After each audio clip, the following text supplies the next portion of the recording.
À travers ce contrat de partenariat, la société de téléphonie mobile MTN Congo va assurer l'évolution de 76 sites 2G déployés dans le cadre du projet Phasus dans les zones rurales en site 3G. Bien plus qu'un acte administratif, ce contrat prouve la détermination du gouvernement à moderniser les infrastructures numériques en améliorant l'accès à la communication électronique fiable et connecter les zones les plus reculées du pays, a renchéri Léon Juste Ibombo, ministre en charge de l'économie numérique. J'ai la pleine conscience que l'investissement financier et numérique consenti par son Excellence, Monsieur Denis Sassou Nguesso, président de la République, chef de l'État, à travers l'accord de financement numérique du 16 août 2022, contribue substantiellement à matérialiser la transformation numérique dans notre pays, 5e pilier du plan national de développement 2022-2026. La mise à niveau de 76 sites,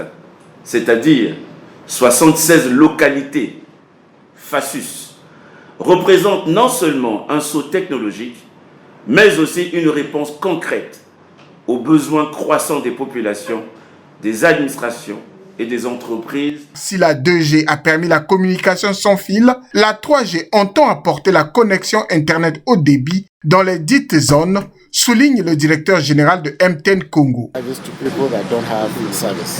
Au sein de MTN, nous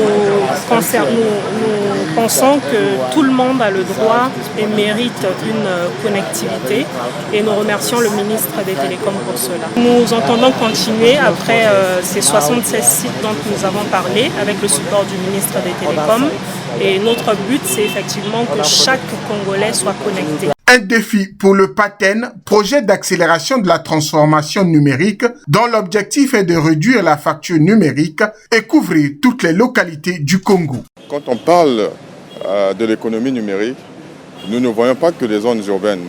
Il y a aussi des zones rurales. Et dans ces zones-là, il y a aussi une opportunité économique qui se crée.